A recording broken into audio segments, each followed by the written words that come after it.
arquivo, eu vou pausar aqui rapidinho. Deixa eu fechar aqui a câmera.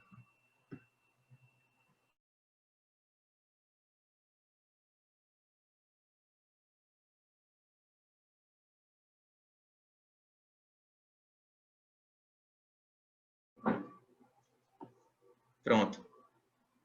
Alguma dúvida, gente? Por enquanto? Vou passando aqui, então.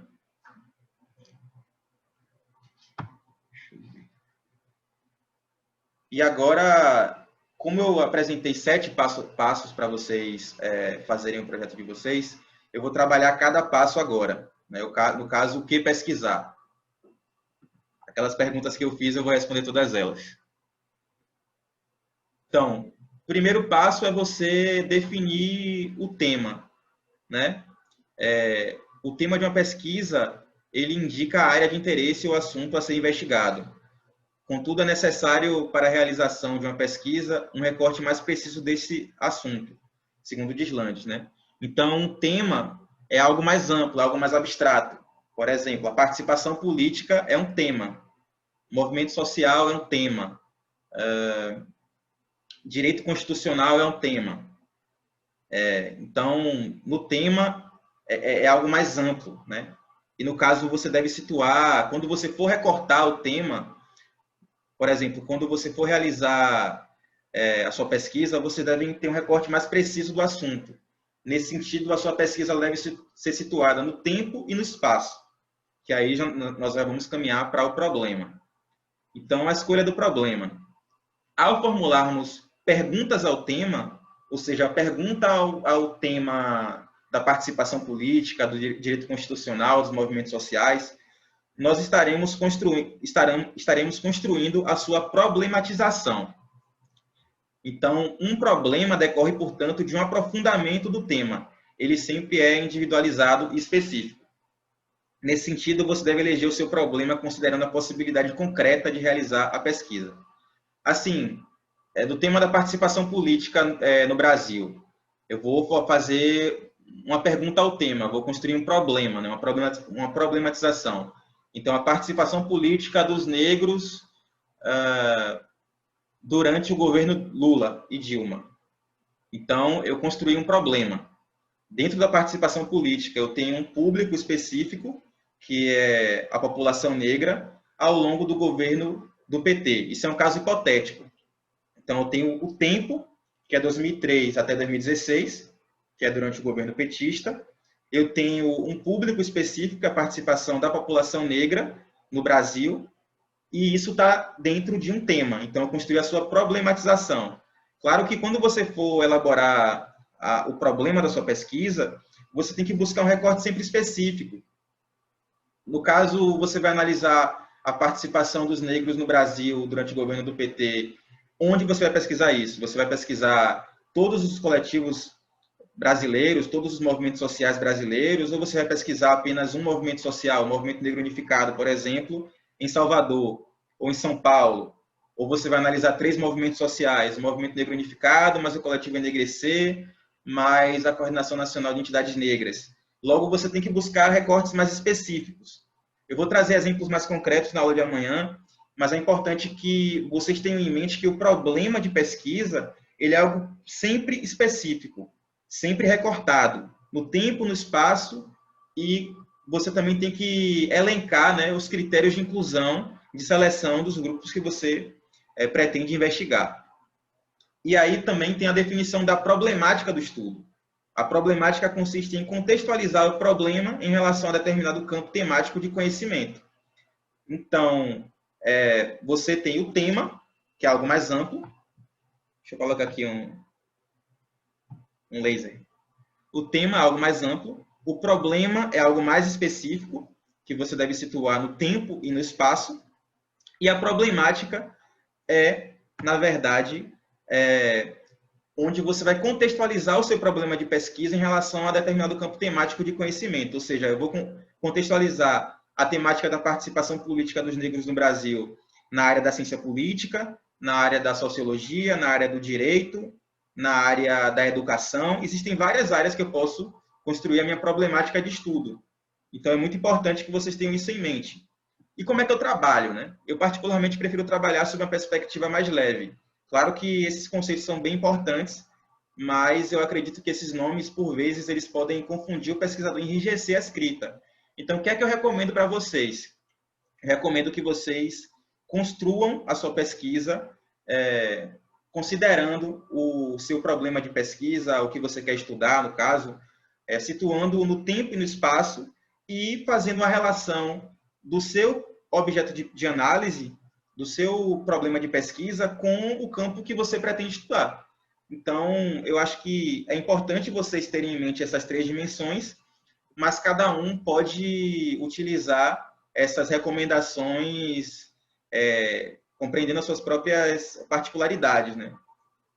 Então, acho que não usem isso que eu estou falando para vocês como uma camisa de força. Acho que isso pode ajudar, mas o importante é vocês escreverem, deixar a escrita de vocês fluírem e ter um texto recortado, um texto que situe bem o tempo, o espaço, o objeto de análise de vocês e onde a sua pesquisa se situa em um campo mais amplo de conhecimento, seja na área das ciências humanas, nas ciências humanas aplicadas, etc. E aqui é muito importante que vocês tenham essas dimensões que eu falei, né?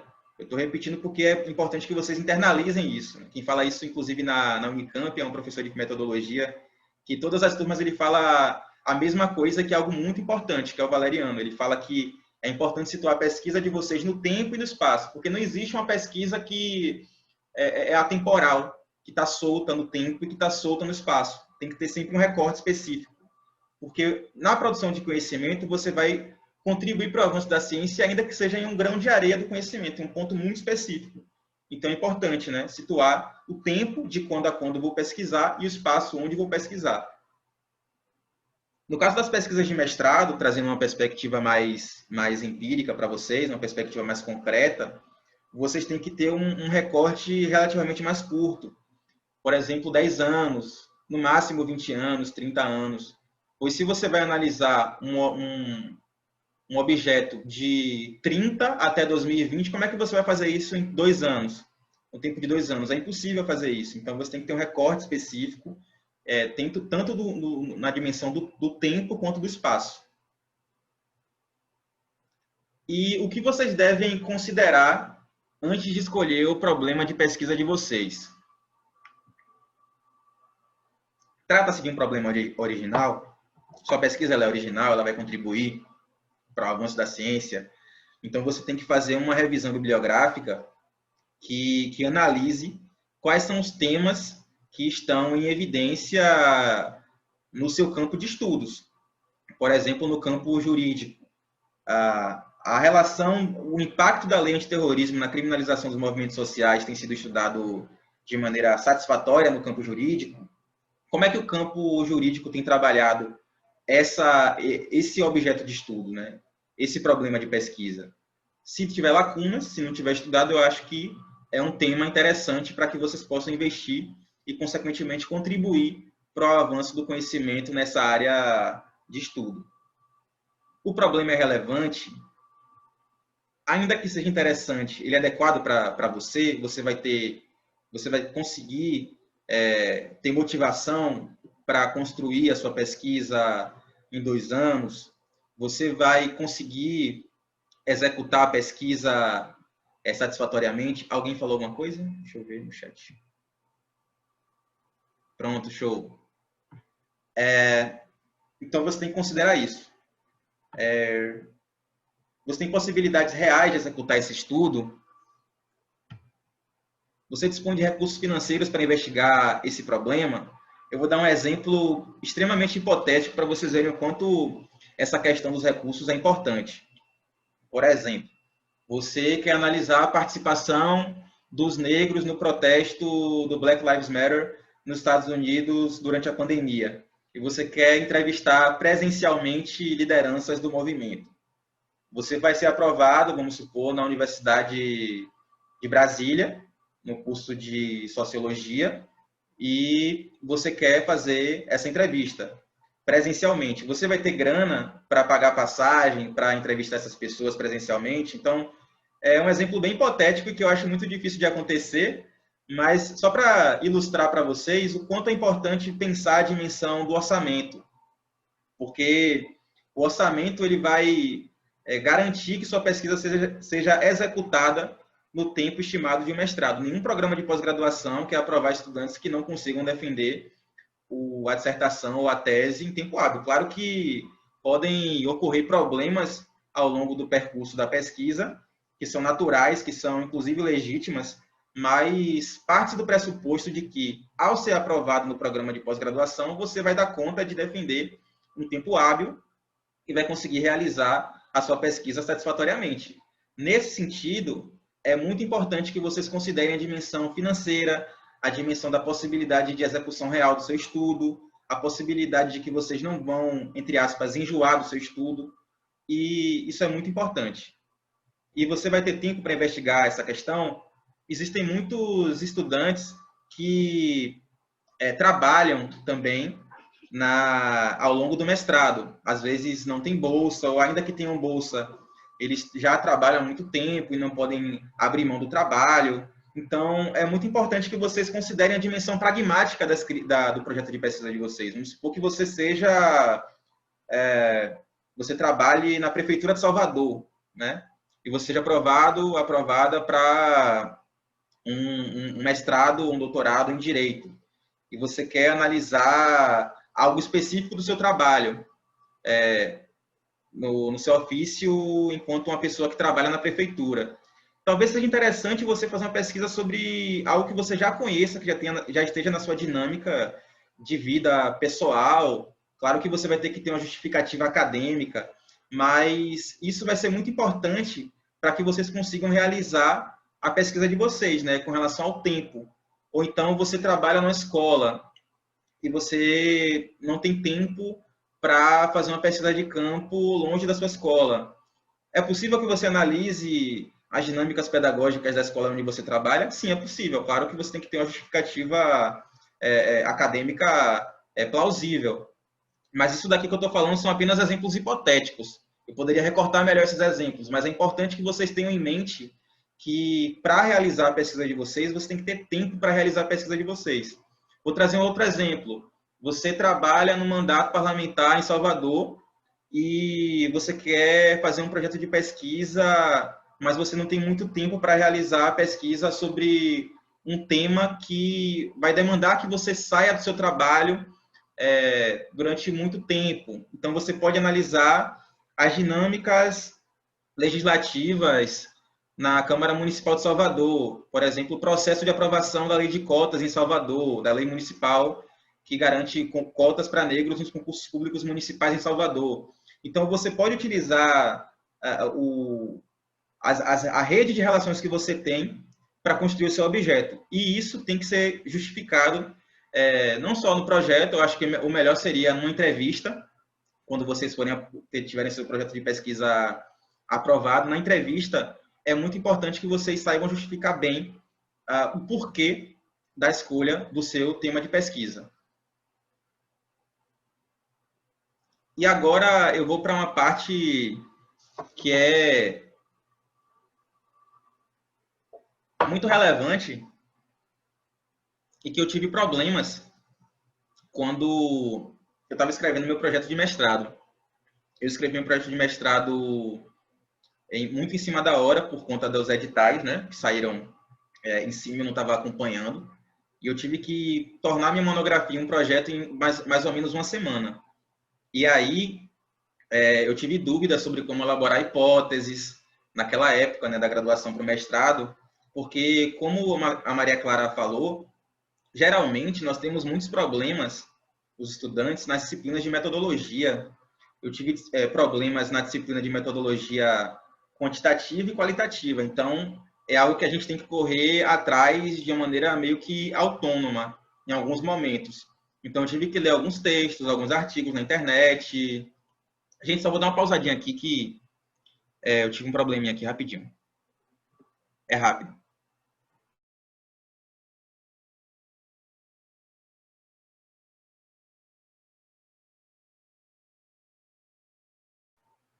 Pronto, já foi. Que eu tive que conectar aqui, eu estava procurando o carregador. Então, assim, é muito importante que vocês saibam bem como elaborar hipóteses. No caso do mestrado e da iniciação científica, as hipóteses, elas são dispensáveis, pois, em geral, uma pesquisa de IC ou uma pesquisa de mestrado, ela assume um caráter mais descritivo. Você vai descrever o determinado fenômeno social. Já no caso de uma pesquisa de doutorado, que nos é exigido que a gente traga uma contribuição teórica para o campo, é importante que nós tenhamos hipóteses formuladas em nosso projeto de pesquisa. No meu caso do mestrado, eu coloquei hipóteses, eu tinha uma hipótese, porque é bom que vocês já no mestrado comecem a gestar a ideia do projeto de pesquisa para o doutorado de vocês, ou até na graduação também, é importante já pensar no mestrado, porque uma coisa leva a outra, e é nesse sentido que é muito importante que vocês saibam definir bem como construir uma hipótese.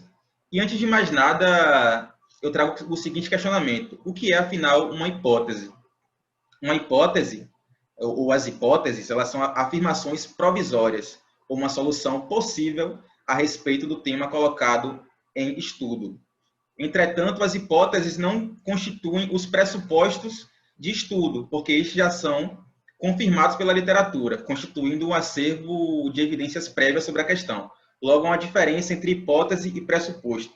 As hipóteses são afirmações provisórias que devem ser teoricamente orientadas. Já os pressupostos, eles são hipóteses que já foram testadas por pesquisas anteriores e que se tornaram pressupostos de um determinado campo de estudos. Então, as hipóteses comprovadas, as hipóteses que já foram testadas e que não foram negadas, constituem pressupostos de estudo. Lembre-se que um estudo ele pode articular mais de uma hipótese, uma ou mais hipóteses. Você pode ter uma hipótese principal, por exemplo, eu tinha a hipótese de que as políticas afirmativas no Brasil, elas criaram possibilidades para o engajamento de negros no movimento estudantil universitário, tendo como lugar de análise a UNE. Então, as políticas afirmativas, como a lei de cotas, que foi aprovada em 2012, ela contribuiu para que mais negros ingressassem no movimento estudantil universitário, e para isso eu analiso as dinâmicas da União Nacional dos Estudantes. Então, essa era uma hipótese, porque não havia nenhum estudo anterior que me dissesse, que me informasse que isso, de fato, era realidade. Claro que essa hipótese, na minha pesquisa empírica, quando eu fui para campo, eu poderia refutar essa hipótese e dizer que não. As políticas afirmativas, elas não contribuíram para o engajamento dos negros no movimento estudantil. Nesse sentido, você não deve ter uma relação afetiva com a hipótese, no caso. A hipótese ela pode ser comprovada ou não. Ela pode ser refutada ou não. Então, você tem que ter isso em mente ao elaborar a sua hipótese. E é interessante elaborar hipóteses na relação entre causa e efeito. Nesse sentido, políticas afirmativas, ou seja, uma causa, contribuíram para o engajamento de negros. Um efeito: a Lei Maria da Penha, que é uma causa, contribuiu para a criminalização da violência contra a mulher no bairro de Itapuã, em Salvador, Bahia. É um efeito. No período de 2010 a 2020, por exemplo.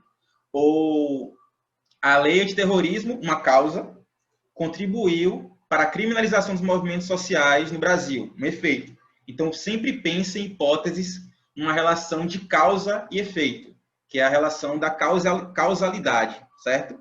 Então, boas hipóteses têm relações de causa e efeito. E o que é que uma hipótese deve ter, né? Ela deve ter conceitos claros.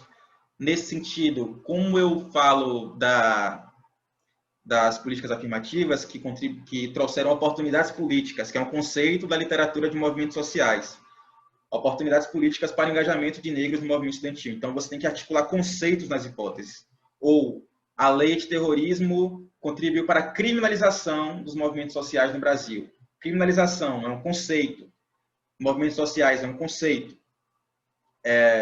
Ou a lei Maria da Penha contribuiu para a criminalização da violência contra a mulher. Então, tenha conceitos claros que sejam debatidos pela literatura para que, de fato, a sua hipótese seja uma hipótese potente, uma hipótese boa.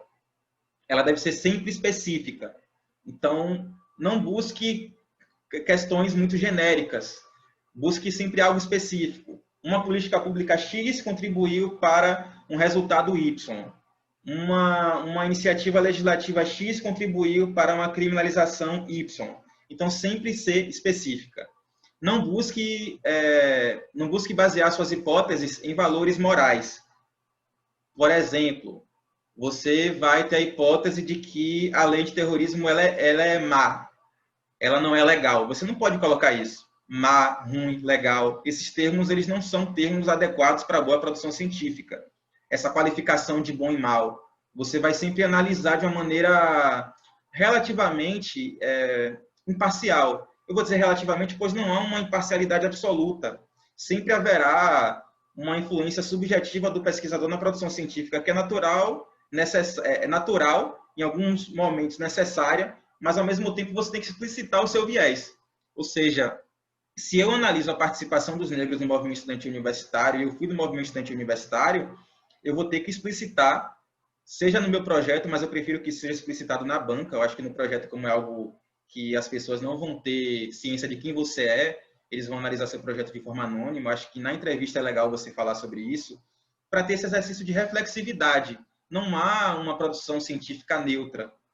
Isso é consenso não só na área das humanas, mas inclusive em alguns ramos das ciências exatas. Então é importante vocês explicitarem o possível viés da sua pesquisa. E o possível viés não é algo ruim. Eu, por exemplo, enquanto um ex-militante do movimento estudantil, posso trazer uma visão muito mais aprofundada em alguns aspectos do que pessoas que não foram no movimento estudantil. Mas, ao mesmo tempo, eu posso não enxergar certas questões que são enxergadas por pessoas que nunca participaram do movimento. Pois há uma relação, inclusive, de você tornar o particular estranho, inclusive numa perspectiva antropológica, e o estranho particular. Então, esse processo de estranhamento, quando eu não sou de um movimento social específico, eu posso ter inicialmente. Mas, ao mesmo tempo, uma pessoa que já é de um movimento social específico pode ter uma visão mais aprofundada e fazer esse exercício de reflexividade. Então, não existe receita de bolo. Cada projeto é particular, vocês podem trazer contribuições, inclusive inéditas, no projeto de pesquisa de vocês, principalmente no caso do doutorado. No mestrado, eu acho que menos isso. No mestrado, você vai mostrar que você, de fato, sabe estruturar o seu projeto, mas doutorado, como exige uma inovação, talvez seja interessante pensar nesses termos. Inclusive, há várias epistemologias, né, várias formas de teorizar sobre a produção científica que estão sendo bem aceitas na academia, a partir de, inclusive, tensionamentos como pós-colonialismo, decolonialismo, mas existem também tradições canônicas como positivismo, etc., que eu não vou entrar aqui, porque a gente vai estar trabalhando numa dimensão mais específica, mas é importante ter isso em mente, né? Não se basear em valores morais ou subjetivos que não tenham essa reflexividade, e deve ter como base uma teoria que a sustente. Tem que ter teoria. A sua hipótese tem que ter teoria, porque senão não vai ser uma boa hipótese. Então, a hipótese, ela também é, de acordo com Deslandes, um diálogo que estabelecido entre o olhar criativo do pesquisador com o conhecimento da realidade existente a ser investigada. Nesse sentido, a hipótese sempre vai trazer uma carga pessoal do pesquisador. Sempre vai ter uma trajetória do pesquisador, um olhar específico, algo na sua vivência que vocês acham que pode ser mais explicado do ponto de vista acadêmico, mas articulado com a teoria. Então, é conjugar a dimensão subjetiva com a dimensão acadêmica e construir uma hipótese teoricamente orientada. Até aqui tudo bem? Assim, então a hipótese, ela sugere uma orientação ao estudo, pois ao final o pesquisador terá que responder se houve evidências para a sua confirmação ou refutação. Assim, a hipótese influencia a elaboração do objetivo geral da pesquisa. Logo, você não vai investigar a hipótese, você não vai avaliar a hipótese, você vai testar a hipótese. Ela vai ser testada pela realidade empírica. O termo correto é testar hipóteses.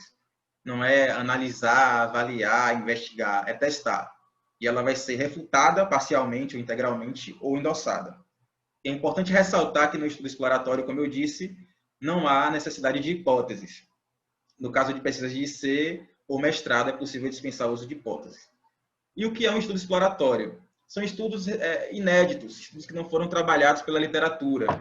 Se você tem um estudo inédito na área do direito, na área da ciência social, na área das exatas, na área, enfim, da psicologia, talvez você precise inicialmente fazer um estudo exploratório, um estudo de explorar o campo empírico, né, de escrever, um estudo descritivo. E é nesse sentido que há dispensa de hipóteses, pois você não tem um arcabouço de evidências prévias, de pressupostos que foram testados anteriormente, e você pode estar desbravando um campo novo. Então, como é um campo novo, você simplesmente vai coletar os dados para a construção da sua pesquisa. E existem pesquisas exploratórias, inclusive de excelência, que receberam premiações da ANPOPS, da Associação Nacional de Ciências Sociais, do Prêmio CAPES, de dissertações e teses, de teses da CAPES, né, que foram estudos exploratórios bem feitos. Então, não há hierarquia, né, entre estudos que explicativos, que têm essa relação de explicar os efeitos das causas, ou as causas dos efeitos, os efeitos da política afirmativa seria a inclusão de negros, mas as causas dos efeitos, né, o que é que esses efeitos provocam? Um engajamento de negros na política, etc. Então, não existe hierarquia entre estudos explicativos e estudos descritivos. São apenas características dos estudos. Então, é bom que vocês tenham isso em mente. E agora é importante ressaltar, né, a definição do marco teórico, né? É bom que vocês tenham em mente que o quadro teórico ele representa um conjunto de princípios, definições, conceitos e categorias que, articulados entre si, formam um sistema explicativo coerente. E que há uma distinção entre uma revisão bibliográfica propriamente dita e a discussão teórica no seu projeto de pesquisa. O que é uma revisão bibliográfica? Ela busca mapear o que é dito, por quem é dito e quando é dito. Existem revisões bibliográficas muito boas, por exemplo, sobre movimentos sociais. Da Alonso, que é uma revisão bibliográfica citada por muita gente, se não me engano, 500 pessoas. E nessa revisão bibliográfica, ela busca dizer para a gente, para o leitor, qual o estado da arte do campo de estudos. Ou seja, quais são as principais teorias. Ela fala das 3 principais teorias que influenciaram a abordagem dos movimentos sociais, não só no Brasil, mas ao redor do globo. Então, ela faz essa revisão bibliográfica panorâmica. E quando vocês vão escrever a revisão bibliográfica de vocês, no projeto de pesquisa de vocês, vocês devem fazer uma revisão que traga para o leitor, claro que de maneira muito mais sintética do que uma revisão publicada numa revista acadêmica, qual é o estado da arte, uma visão panorâmica do campo de estudos que você pretende estudar e afunilar essa visão panorâmica em relação ao campo, às teorias que você vai utilizar na sua pesquisa. Existem 3 grandes teorias de movimentos sociais. Você vai utilizar qual? Ou você vai utilizar quais? Ou você vai mobilizar essas 3 teorias de maneira articulada? Como é que você vai fazer isso? Então, a revisão bibliográfica, ela faz essa visão mais geral. Já a base teórica, ela estabelece um foco sobre o qual adotamos como baliza os nossos estudos. Então, você não vai fazer uma revisão bibliográfica, claro que você vai dizer quais são os textos, etc. Mas no caso da teoria, da base teórica, quando você for escrever a base teórica do seu projeto, você tem que ser mais direto, mais direta. Você tem que dizer o que você vai utilizar para analisar os dados. Você vai utilizar quais conceitos. E os conceitos eles sempre estão vinculados a certas teorias. Você não pode pegar um conceito de uma perspectiva liberal e misturar, sem as devidas ressalvas, com um conceito de uma perspectiva marxista. Você não pode pegar um conceito de uma teoria X e misturar com a teoria Y sem fazer as devidas ressalvas, as devidas mediações. Nesse sentido, é muito importante que os conceitos eles sejam vinculados às teorias que lhes deram origem, para que assim vocês possam construir uma base teórica coerente. Alguma dúvida até agora? Vamos seguindo, então.